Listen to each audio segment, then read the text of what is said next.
ಓಂ ಶಾಂತಿ. ಇಂದಿನ ಮುರಳಿ ದಿನಾಂಕ 9 ಮೇ 2026.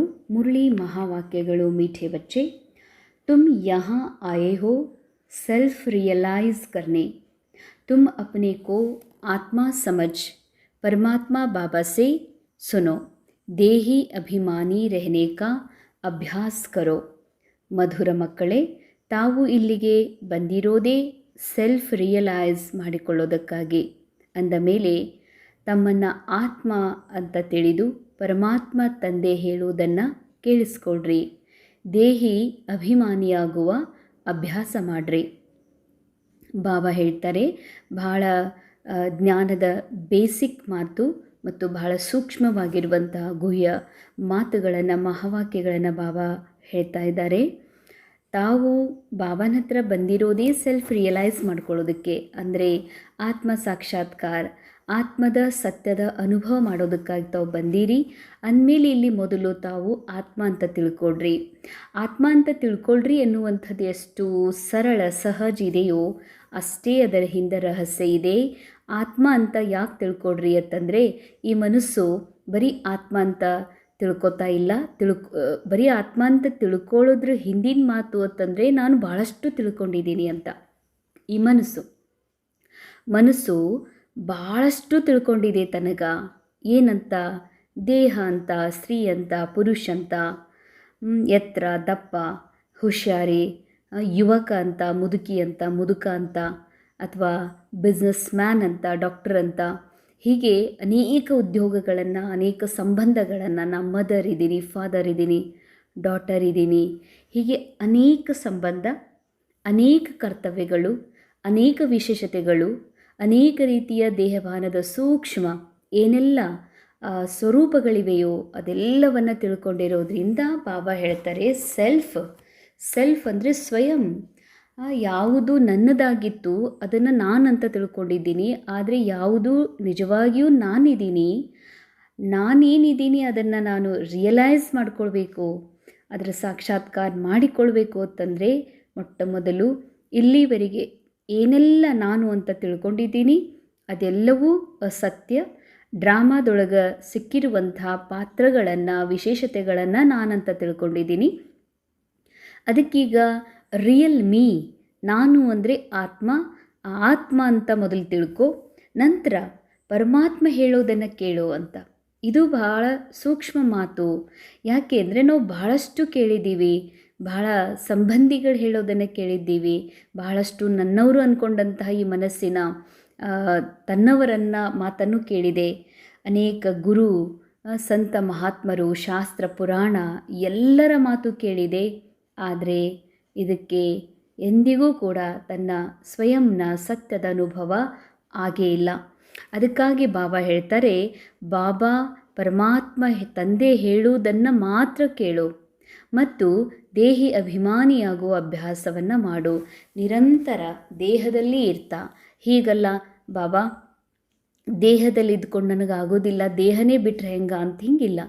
ದೇಹದಲ್ಲಿ ಇದ್ದರೂ ಸಹ ದೇಹದಿಂದ ದೇಹಾತೀತ ಆಗುವಂತಹ ಅಭ್ಯಾಸವನ್ನು ಮಾಡ್ಕೋಬೇಕು. ಯಾಕಂದ್ರೆ ಅವಾಗಲೇ ನಿಜವಾಗಿಯೂ ಸೆಲ್ಫ್ನ ರಿಯಲೈಸ್ ಆಗೋದಕ್ಕೆ ಸಾಧ್ಯವಿದೆ.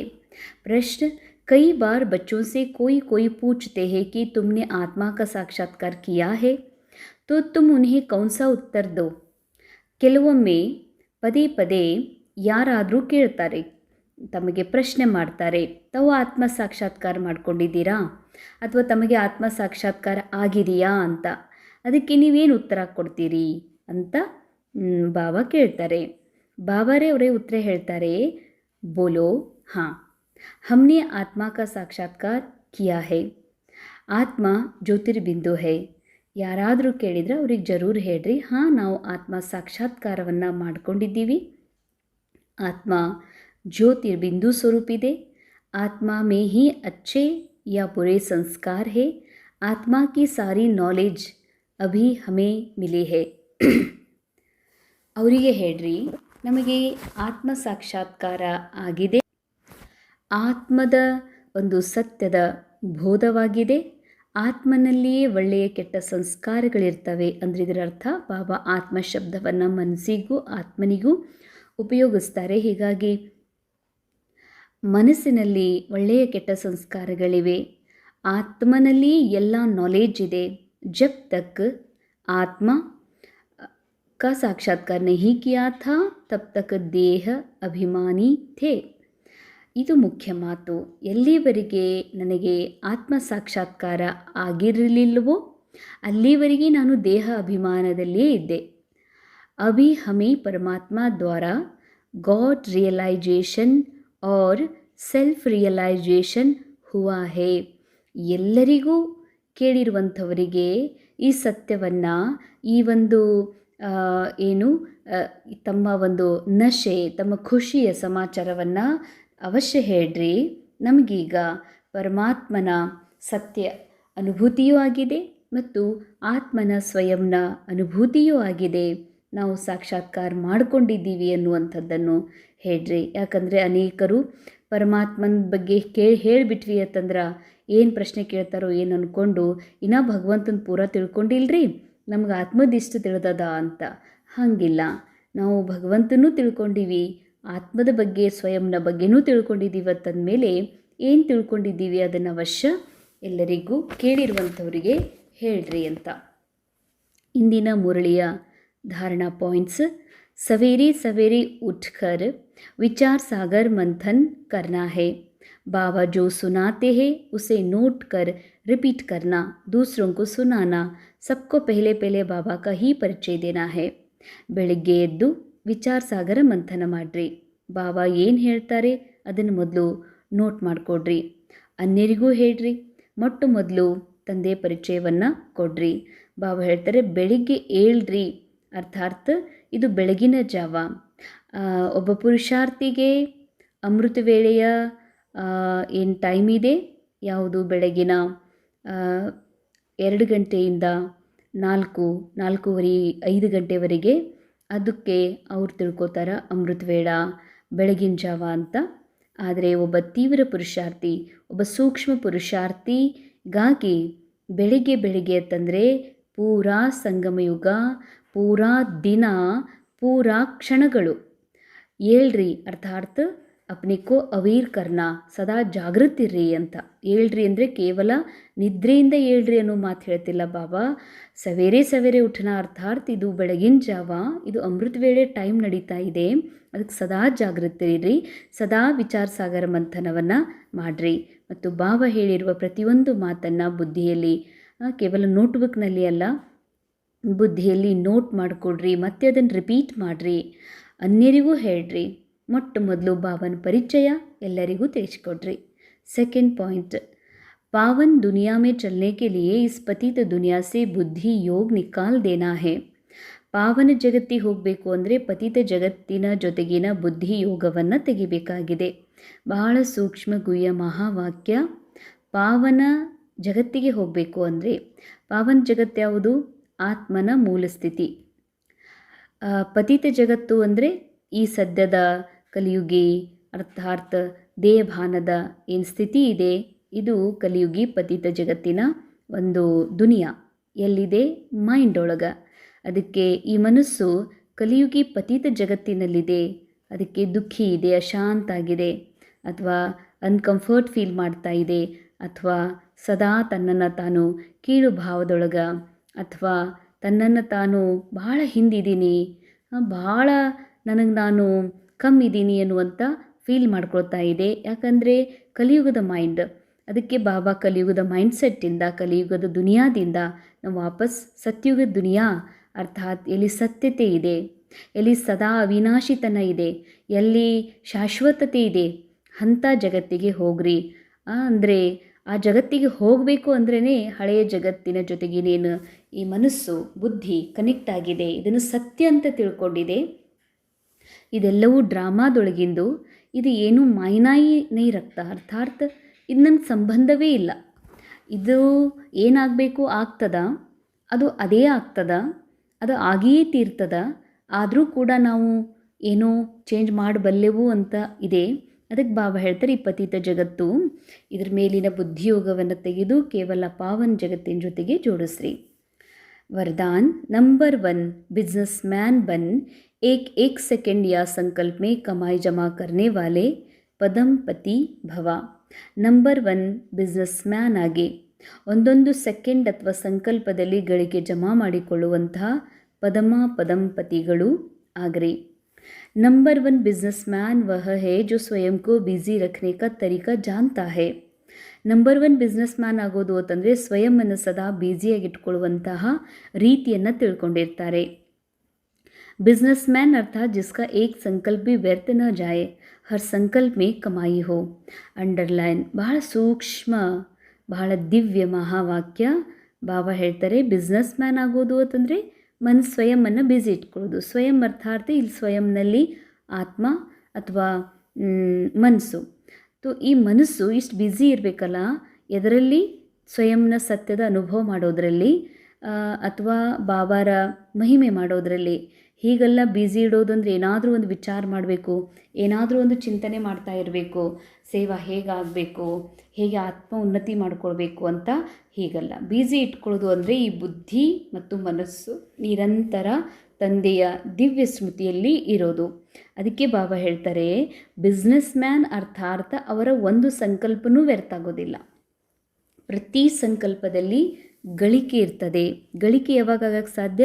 ಯಾವಾಗ ನಾನು ಮನಸ್ಸಿನ ಸಂಕಲ್ಪಗಳಿಂದಲೂ ಡಿಟ್ಯಾಚ್ ಆಗಿ ನನ್ನ ಮೂಲ ಸ್ಥಿತಿಯಲ್ಲಿ ಇದ್ದುಕೊಂಡು ಸಂಕಲ್ಪಗಳನ್ನು ನಾನು ಸಾಕ್ಷಿಯಾಗಿ ಯಾವಾಗ ನೋಡ್ತೀನಿ, ಆವಾಗ ಪ್ರತಿಯೊಂದು ಸಂಕಲ್ಪ ಸಫಲ ಆಗೋದಕ್ಕೆ ಸಾಧ್ಯ. ಆ ಸಂಕಲ್ಪದ ಹಿಂದೆ ಗಳಿಕಿದೆ. जैसे वह बिजनेसमैन एक एक पैसे को कार्य में लगाकर पदम गुण बना देते हैं. ಹೇಗೆ ಒಬ್ಬ ಬಿಸ್ನೆಸ್ಮ್ಯಾನ್ ಒಂದೊಂದು ಪೈಸೆನೂ ಕೂಡ ಕಾರ್ಯದಲ್ಲಿ ತೊಡಗಿಸಿ ಪದಮಪಟ್ಟು ಗಳಿಸ್ತಾರೆ. ऐसे आप भी एक एक सेकंड व संकल्प कमाई करके दिखाओ, तब ಪದಂಪತಿ ಬನೆಂಗೆ. ತಾವು ಸಹ ಒಂದೊಂದು ಸೆಕೆಂಡ್ನೂ ಕೂಡ ಗಳಿಕೆ ಮಾಡಿಕೊಡ್ರಿ. ಯಾಕಂದರೆ 1 ಸೆಕೆಂಡ್ನಲ್ಲಿ ಪದಮದ ಗಳಿಕೆ ಇದೆ. 1 ಸೆಕೆಂಡ್ ವ್ಯರ್ಥ ಆಗದಂತೆ ಒಂದು ವೇಳೆ ನೀವು ನೋಡಿಕೊಂಡ್ರಿ ಅಂತಂದರೆ ಪದಂಪತಿಗಳು ಅವಶ್ಯ ಆಗ್ತೀರಿ. इससे बुद्धि का भटकना बंद हो जाएगा और व्यर्थ संकल्पों की कंप्लेंट्स भी समाप्त हो जाएगी. ಬುದ್ಧಿಯ ಅಲೆದಾಡುವಿಕೆ ಬಂದಾಗ್ತದೆ. ಯಾಕೆ? ಈ ಮನಸ್ಸು ಮತ್ತು ಬುದ್ಧಿ ಇದರಲ್ಲಿ ಏನಿದೆ ಅದನ್ನು ಯಾವಾಗ ನಾನು ನನ್ನ ಮನಸ್ಸು ಅಂತ ನೋಡ್ತೀನಿ, ಅದರಲ್ಲಿ ಹಲ್ಚಲ್ ಇರೋದು ನನ್ನ ಹಲ್ಚಲ್ ಅನ್ನಿಸ್ಬಿಡ್ತದೆ. ಅರ್ಥಾತ್ ನಾನೇ ಹಲ್ಚಲ್ನಲ್ಲಿ, ನಾನೇ ಟೆನ್ಷನ್ನೊಳಗೆ, ನಾನೇ ಒಂದು ರೀತಿ ಬಹಳಷ್ಟು ನೋವಿನೊಳಗೆ ಮುಳುಗ್ತಾ ಇದ್ದೇನೇನು ಅಂತ ಫೀಲ್ ಆಗ್ತದೆ. ಅದಕ್ಕೆ ಹೇಳ್ತಾರೆ ಬಾಬಾ, ಈ ಬುದ್ಧಿ ಅದಕ್ಕೆ ಅಲ್ದಾಡ್ತಾ ಇದೆ, ನೋವಿನೊಳಗೆ, ದುಃಖದೊಳಗೆ, ಹಳೆಯ ಓಲ್ಡ್ ಬಿಲೀಫ್ ಸಿಸ್ಟಮ್ ಒಳಗೆ, ಮೈಂಡ್ಸೆಟ್ ಒಳಗೆ ಅದು ಓಡಾಡ್ತಾ ಇದೆ. ಈಗ ಬಾಬಾ ಹೇಳ್ತಾರೆ, ನೀನು ಅದರಿಂದಲೂ ಅಟೆನ್ಷನ್ ತೆಗೆದು ನಿನ್ನ ಈ ಒಂದು ಆಸಕ್ತಿಯನ್ನು, ಲಗಾವನ್ನು, ತನ್ನ ಇಂಟ್ರೆಸ್ಟನ್ನು ಕೇವಲ ಆತ್ಮ ಆಗಿರುವ ಸತ್ಯದ ಕಡೆಗೆ ನೀವು ಏಕಾಗ್ರ ಮಾಡಿಬಿಟ್ರಿ ಅಂದರೆ ಬುದ್ಧಿಯ ಅಲೆದಾಡುವಿಕೆ ಮತ್ತು ವ್ಯರ್ಥ ಸಂಕಲ್ಪದ ಕಂಪ್ಲೇಂಟ್ ಸಮಾಪ್ತ ಆಗಿ ಹೋಗಲಿಕ್ಕೆ ಸಾಧ್ಯವಿದೆ. ಸ್ಲೋಗನ್, ಜೋ ಮಂಗ್ತಾ ಹೇ वो खुशी के ಖಜಾನೋ ಸೆ ಸಂಪನ್ನ नहीं हो सकता है. ಯಾರು ಬಯಸ್ತಾರೆ ಅವರೆಂದಿಗೂ ಕೂಡ ಖುಷಿಯ ಖಜಾನೆಯಿಂದ ಸಂಪನ್ನರಾಗಿರೋದಕ್ಕೆ ಸಾಧ್ಯವಿಲ್ಲ. ಅಂದರೆ ಬಾಬಾ ಹೇಳ್ತಾರೆ, ಬೇಡವರು ಅಂತಂದರೆ ನನಗೆ ರೆಸ್ಪೆಕ್ಟ್ ಬೇಕು, ನನಗೆ ಖುಷಿ ಬೇಕು, ನನಗೆ ಪ್ರೀತಿ ಬೇಕು, ನನಗೆ ಕೆಲವು ಸಾಧನಗಳು ಬೇಕು, ನನಗೆ ಬೇಕು ಅಂತ ಬಯಸ್ತೀನಿ ಅಂತಂದ್ರೆ ನಾನು ಜರೂರು ಖುಷಿಲ್ಲ, ಸಂಪನ್ನಿಲ್ಲ ಅಂತಲೇ ಅರ್ಥ. ಸಂಪನ್ನ ಆತ್ಮ ಬಯಸೋದಿಲ್ಲ. ಸಂಪನ್ನ ಆತ್ಮನಿಗೆ ಏನು ಜರೂರತ್ತಿದೆ? ಹೇಗೆ ಒಂದು ಕೂಸಿದೆ, ಕೂಸು ಹುಟ್ಟಿದ ಕೂಸು ಅದು ಎಂದಿಗೂ ಮಮ್ಮಿ ಸ್ವಲ್ಪ ಬಟ್ಟೆ ಹೊಚ್ಚ್ರಿ ಅಥವಾ ಸ್ವಲ್ಪ ಹಾಲು ಕುಡಿಸ್ರಿ ಅಂತ ಹಿಂಗೆ ಇಚ್ಛಾನೂ ಪಡೋದಿಲ್ಲ. ಮಮ್ಮಿ ನನಗೆ ಬಂದು ಸ್ವಲ್ಪ ಹೊಚ್ಚಬೇಕು, ನನಗೆ ಬೆಚ್ಚಗೆ ಮಾಡಬೇಕು ಅಥವಾ ನನ್ನ ಹೊಟ್ಟೆ ತುಂಬ ಹಾಲು ಕುಡಿಸ್ಬೇಕು ಅಂತ ಅದು ಇಚ್ಛಿಸೋದಿಲ್ಲ. ಯಾಕಂದರೆ ಮಗು ಸಂಪನ್ನ ಸ್ಥಿತಿಯಲ್ಲಿದೆ. ಸಂಪನ್ನ ಸ್ಥಿತಿಯಲ್ಲಿರೋದ್ರಿಂದ ಮಗು ಖುಷಿದೆ. ಕೇವಲ ಫಿಸಿಕಲಿ ಅನ್ಕಂಫರ್ಟ್ ಆದಾಗ ಮಾತ್ರ ಮಗು ಅದನ್ನು ತನ್ನ ಅಳುವಿನ ಭಾಷೆಯ ಮೂಲಕ ತಿಳಿಸ್ತದೆ ಹೊರತಾಗಿ ಮಗು ಬಹಳ ಖುಷಿರ್ತದೆ. ಯಾಕಂದರೆ ಅದು ಸಂಪನ್ನಿದೆ, ಅದಕ್ಕೆ ಅದು ಬಹಳ ಖುಷಿದೆ. ಹಾಗೆಯೇ ಬಾಬಾ ಹೇಳ್ತಾರೆ, ಯಾವ ಮಕ್ಕಳು ಸಂಪನ್ನದಾರ ಅವರೆಂದಿಗೂ ಹಾಂ, ಅವ್ರು ಖುಷಿರ್ತಾರೆ. ಖುಷಿ ಇರೋದ್ರಿಂದ ಅವ್ರು ಎಂದಿಗೂ ಯಾವ ಅಪೇಕ್ಷೆಯನ್ನು ಪಡೋದಿಲ್ಲ. ಇದು ಒಂದು ಸ್ವಲ್ಪ ಅಂದರೆ ವರ್ಡ್ಲಿ ಜಗತ್ತಿನೊಳಗೆ, ಅಂದರೆ ಭೌತಿಕ ಜಗತ್ತಿನೊಳಗೆ ಇದೊಂದು ಆಗಿಬಿಟ್ರೆ ಮುಗೀತು ನೋಡು, ಇದೊಂದು ಆಗಿಬಿಟ್ರೆ ಆಯ್ತು ನೋಡು, ಇದೊಂದು ಆಗಿಬಿಟ್ರೆ ಚಿಂತೆನೇ ಇಲ್ಲ ನೋಡು ಅಂತಾರಂದ್ರೆ ಜರೂರು ಅವ್ರು ಭಾಳ ಇಚ್ಛೆ ಒಳಗೆ ಮುಳುಗಿದಾರ ಅಂತ. ಜಸ್ಟ್ ಅವ್ರ ಹೆಸರಿಗೆ ಅಂತಾರ ಇದು ಒಂದು ಆಗಿಬಿಟ್ರ ಅಂತ, ಆದರೆ ಅವ್ರು ಸಂಪನ್ನ ಅನುಭವ ಮಾಡ್ತಾ ಇಲ್ಲ. ಸಂಪನ್ನ ಆಗಿರುವಂಥವರು ಸದಾ ಖುಷಿರ್ತಾರೆ. ಅವರೆಂದಿಗೂ ಯಾವ ಇಚ್ಛೆಗಳನ್ನು ಇಡೋದಿಲ್ಲ. ಅವ್ಯಕ್ತಿಶಾರೆ ಸದಾ ಅಚಲ್ ಅಡೋಲ್ ಏಕರ ಸ್ಥಿತಿಯ ಅನುಭವ ಮಾಡ್ರಿ. ಸದಾ ಮಾಸ್ಟರ್ सर्वशक्तिवान की सीट पर सेट रहने वाले ही अचल अडोल रह सकते हैं. ಯಾರು ಸದಾ ಮಾಸ್ಟರ್ ಸರ್ವಶಕ್ತಿವಾಂತನ ಸೀಟ್ ಮೇಲೆ ಸೆಟ್ ಇರ್ತಾರೋ ಅವರೇ ಅಚಲ್ ಅಡೋಲರಾಗಿರಲಿಕ್ಕೆ ಸಾಧ್ಯವಿದೆ. ಬಾಪ್ ದಾದಾ ಹೇಳ್ತಾರೆ, ಮಕ್ಕಳೇ, ಶರೀರ್ ಭೀ ಚಲಾ ಜಾಯೆ ಲೇಕಿನ್ ಆಪ್ಕಿ ಖುಷಿ ನಹಿ ಜಾಯೆ. ಎಂಥ ಅದ್ಭುತ ಮಹಾವಾಕ್ಯ. ಬಾಪ್ ದಾದಾ ಹೇಳ್ತಾರೆ, ಮಕ್ಕಳೇ, ಈ ಶರೀರ ಹೋದ್ರೆ ಹೋಗಲಿ, ಯಾಕೆ ಇದು ಒಂದು ಶರೀರ ಕಾಸ್ಟ್ಯೂಮ್ ಅದ, ಇದು ಶರೀರ ನಿಮ್ಮ ವಸ್ತ್ರ ಅದ. ಶರೀರ ಹೋದರೂ ಕೂಡ ನಿಮ್ಮ ಖುಷಿ ಹೋಗಬಾರ್ದು. ಯಾಕಂದರೆ ಖುಷಿ ಆತ್ಮನ ಅವಿನಾಶಿ ಸಂಪತ್ತಾಗಿರೋದ್ರಿಂದ ನಿನಗೆ ದೇಹ ಅಂತ ತಿಳ್ಕೊಂಬಿಟ್ಟು ಅಂದರೆ ಖುಷಿಯ ಒಂದು ಲೇಯರ್ ಮೇಲೆ ಪರದಾ ಬಿದ್ದುಬಿಡ್ತದ. ಅವಾಗ ಖುಷಿ ಬದಲಾಗಿ ಈ ಮನಸ್ಸು ದುಃಖದಲ್ಲಿ ಮುಳುಗ್ತದೆ. ಶರೀರ ಹೋಗ್ತದಂದ್ರೂ ಚಿಂತೆ ಮಾಡಬೇಡಂತಾರೆ ಬಾಬಾ. ಯಾಕಂದರೆ ಶರೀರ ಹೋಗೋದೇ ಆತ್ಮನ ಒಂದು ಹಿಸ್ಟ್ರಿಯಲ್ಲಿ ಇತ್ತು ಅಂದರೆ ಅದು ಹೋಗ್ತದೆ. ಆದರೆ ಖುಷಿ ಕಳ್ಕೊಳ್ಳೋದು ಇದೆಂದಿಗೂ ಆಗಬಾರ್ದು. पैसा तो उसके आगे कुछ भी नहीं जिसके पास खुशी का खजाना है. ಅಂಡರ್ಲೈನ್, ಪೈಸಾ, ದುಡ್ಡು ಅವ್ರ ಮುಂದೆ ಏನೂ ಅಲ್ಲ. ಯಾರ ಹತ್ರ ಖುಷಿ ಖಜಾನೆ ಇದೆಯೋ ಅವ್ರ ಮುಂದೆ ಈ ದುಡ್ಡು ಏನೂ ಅಲ್ಲಂತಾರೆ ಬಾಬಾ. कोई बड़ी बात नहीं. सदा सहयोगी सेवाधारी बच्चों के साथ बाप दादा रहते हैं. ಯಾಕೆಂದರೆ ಯಾರು ಬಾಬಾಗೆ ಸಹಯೋಗಿ ಅದಾರ, ಯಾರು ಸೇವಾಧಾರಿ ಅದಾರ ಅಂಥ ಮಕ್ಕಳ ಜೊತೆಯಲ್ಲಿನೇ ಬಾಪ್ ದಾದಾ ಇರ್ತಾರೆ. ಇಸಿಲಿಯೇ ಘಬರಾನೆ ಕಿ ಕೋಯಿ ಬಾತ್ ನಹಿ ಹೇ. ಎಂದಿಗೂ ಗಾಬರಿ ಆಗಬೇಡ್ರಿ. ಶರೀರಕ್ಕೆ ಹಿಂಗಾಯಿತು, ಸಂಬಂಧಕ್ಕೆ ಹಿಂಗಾಯಿತು, ಮನಸ್ಸಿಗೆ ಹೀಗಾಯ್ತಲ್ಲ, ಜೀವನದಲ್ಲಿ ಈ ರೀತಿ ಪರಿಸ್ಥಿತಿ ಬಂತಲ್ಲ ಅಂತ ಗಾಬರಿ ಆಗಬೇಡ್ರಿ. ಯಾಕಂದರೆ ಬಾಬಾ ಜೊತೆಯಲ್ಲಿದ್ದಾರ. ಬಾಬಾ ಯಾರ ಜೊತೆಯಲ್ಲಿದ್ದಾರಂದರೆ ಯಾರು ಖುಷಿಯನ್ನು ಕಳ್ಕೊಳ್ಳೋದಿಲ್ಲ, ಯಾರು ಸತ್ಯವನ್ನು ಮರೆಯೋದಿಲ್ಲ, ಯಾರು ಈ ಶರೀರವನ್ನು ರಿಯಲ್ ಅಂತ ಫೀಲ್ ಮಾಡೋದಿಲ್ಲ. ಅವರು ಸದಾ ಬಾಬನ ನಿಜವಾದ ಸಹಯೋಗಿ ಅವರೇ ನಿಜವಾದ ಸೇವಾಧಾರಿ ಮಕ್ಕಳು. ಅಂಥವ್ರ ಜೊತೆಯಲ್ಲಿ ಬಾಬಾ ಸದಾ ಇರ್ತಾರೆ. ಹೀಗಾಗಿ ಅವರಿಗೆ ಗಾಬರಿಯಾಗುವ ಜರೂರತ್ತೇ ಇಲ್ಲ ಅಂತಾರೆ ಬಾಬಾ. ಓಂ ಶಾಂತಿ. ಇಂದಿನ ಮುರಳಿಯ ಮಹಾವಾಕ್ಯದ ಅನುಭವ ಮಾಡೋಣ. ಕಾಮೆಂಟ್ರಿಯ ಮೂಲಕ ತಮ್ಮನ್ನು ಎಲ್ಲದರಿಂದ ಡಿಟ್ಯಾಚ್ ಮಾಡಿಕೊಂಡು ನೇರವಾಗಿ ಕುಳಿತುಕೊಳ್ರಿ. ದೀರ್ಘವಾದ ಉಸಿರಾಟದೊಂದಿಗೆ ಉಸಿರಾಟವನ್ನು ಮಾಡುತ್ತಿರುವಂತಹ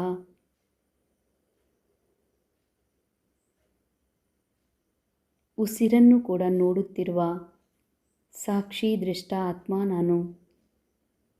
ಯಾಕೆಂದರೆ ಉಸಿರಿನಿಂದಲೂ ಪರೆ, ಮನಸ್ಸಿನಿಂದಲೂ ಪರೆ, ಜೀವದಿಂದಲೂ ಪರೆಯಾದ ಸತ್ಯ ಸ್ವರೂಪ ಆತ್ಮ ನಾನು. ಅದೃಶ್ಯ ಯಾತ್ರಿ ನಾನು ಸದಾ ಶಾಶ್ವತವಾಗಿದ್ದೇನೆ. ನಾನು ಸದಾ ಭರ್ಪೂರ್ ಸಂಪನ್ನವಾಗಿದ್ದೇನೆ. ಹೀಗಾಗಿ ಸಂಪನ್ನತೆಯ ಅನುಭವದ ಜೊತೆಗೆ ನನಗೆ ಖುಷಿಯೂ ಆಗುತ್ತಿದೆ. ಯಾಕೆಂದರೆ ನಾನು ಇಷ್ಟು ಸಂಪನ್ನವಾಗಿದ್ದೇನೆ. ನನಗೆ ಬಾಕಿ ಭೌತಿಕ ಜಗತ್ತಿನಲ್ಲಿ ಎಕ್ಸ್ಟ್ರಾ ಏನೂ ಬೇಕಾಗಿಲ್ಲ. ನಾನು ಇಷ್ಟು ಸಂಪನ್ನವಾಗಿದ್ದೇನೆ. ನನ್ನಿಂದ ಯಾವುದೂ ಕಳೆದು ಹೋಗಲು ಕೂಡ ಸಾಧ್ಯವಿಲ್ಲ. ಸದಾ ಖುಷಿ, ಸದಾ ಅವಿನಾಶಿ ಆನಂದದಲ್ಲಿದ್ದೇನೆ. ಹೀಗಾಗಿ ಬೇಡುವ, ಬಯಸುವ, ಪಡೆಯಬೇಕೆನ್ನುವ ಇಚ್ಛೆಯಿಂದಲೂ ಸಹ ನಾನು ಮುಕ್ತವಾಗಿದ್ದೇನೆ. ನಾನೀಗ ನನ್ನ ಸರ್ವಶಕ್ತಿವಾನ್ ಸೀಟ್ ಮೇಲೆ ಸೆಟ್ಟಾಗಿ ಅಚ್ಚಲ ಅಡೋಲ ಸ್ಥಿತಿಯ ಅನುಭವ ಮಾಡುತ್ತಿದ್ದೇನೆ. ನಾನೀಗ ಅರಿತುಕೊಂಡಿದ್ದೇನೆ, ಈ ಶರೀರವು ಹೊರಟು ಹೋದರೂ ಕೂಡ ನಾನೀಗ ಚಿಂತಿಸಲಾರೆ. ಯಾಕೆಂದರೆ ಇದು ಹೊರಟು ಹೋಗುವ ಶರೀರ, ಒಂದಿಲ್ಲ ಒಂದು ದಿನ ತ್ಯಜಿಸುವಂತಹ ಶರೀರ. ಈ ಶರೀರದ ಹಿಂದೆ ಈ ಮನಸ್ಸು ಅಲೆದಾಡುತ್ತಿತ್ತು. ಈ ಶರೀರಕ್ಕೇನಾದರೂ ಆದರೆ ಮನಸ್ಸು ಹೊಯ್ದಾಡುತ್ತಿತ್ತು. ಆದರೆ ಈಗ ಮನಸ್ಸಿಗೂ ಕೂಡ ಶ್ರೇಷ್ಠ ಶಿಕ್ಷಣ ಪ್ರಾಪ್ತವಾಗಿರುವ ಕಾರಣ ಈಗ ನಾನು ಆತ್ಮ ಶರೀರಕ್ಕಾಗಲಿ ಧನದ ವಿಷಯದಲ್ಲಾಗಲಿ ಸಂಬಂಧಗಳ ವಿಷಯದಲ್ಲೇ ಆಗಲಿ ಯಾವ ಏರಿಳಿತವೂ ಕೂಡ ನನ್ನನ್ನು ಗಾಬರಿ ಮಾಡಿಸಲಾರದು. ಯಾಕೆಂದರೆ ನನಗೀಗ ಸೆಲ್ಫ್ ರಿಯಲೈಸ್ ಆಗಿದೆ. ನಾನು ಯಾರೆಂಬ ಸತ್ಯದ ಅರಿವಾಗಿದೆ. ಹೀಗಾಗಿ ನಾನು ನನ್ನ ಸತ್ಯ ಶಾಶ್ವತ ಸ್ಮೃತಿಯಲ್ಲಿ ಇರ್ತಾ ಭಯ ಚಿಂತೆಯಿಂದ ಮುಕ್ತವಾಗಿದ್ದೇನೆ. ಓಂ ಶಾಂತಿ, ಓಂ ಶಾಂತಿ.